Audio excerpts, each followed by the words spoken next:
So, medyo,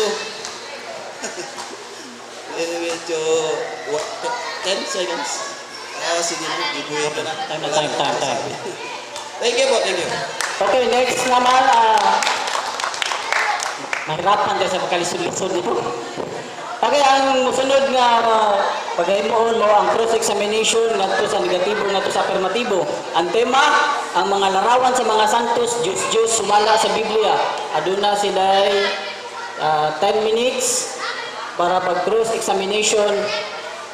Timer starts now. Unang pangutana, amigo, kanang ibong gibasa sa Biblia o notebook? Notebook niyo. Very good. Next question. Next question. Pasahon rin. Notebook ang gibasa dili Biblia. Sa pangutana.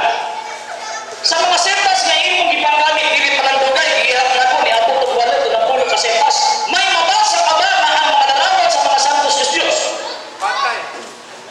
Ang larawan na Santos Diyos, no? May mabasa ka ba o wala? Wala. Wala mabasa. Sunod pangutana. Very good. Yeah, Brad. Padayon, Giadmitar man yung kanina nga wala kay mabasa nga ang mga larawan, kining mga larawan sa mga santos Diyos. Giadmitar man yung mga wala kay mabasa. Kinsa mo ginagsulti ni mga ang mga larawan sa mga santos Diyos? Kaya wala kay mabasa.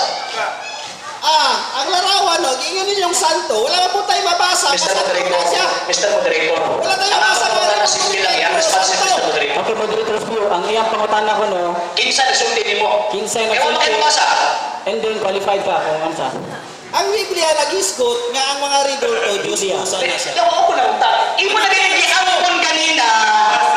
Imo na giangkon kanina nga wala kay mabasa nga ang mga santos Diyos. Kay wala man kay nabasa ang akong pangutana karon kinsa nagsulti nimo nga ang mga larawan sa mga santos Diyos.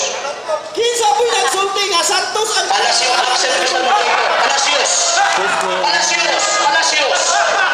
Palacios, di naman dapat mas 40 pa rin. Sa Dapat Biblia, i-content ka na. ang mga larawang inanyon o binubuo, inukit na kamay ng tao, Diyos-Diyosan ang tawag.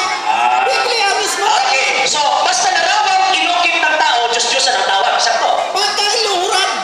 Pagkaluran. Okay. Pag naapoy nabasa na may larawang inukit ng tao at saka kanang gihap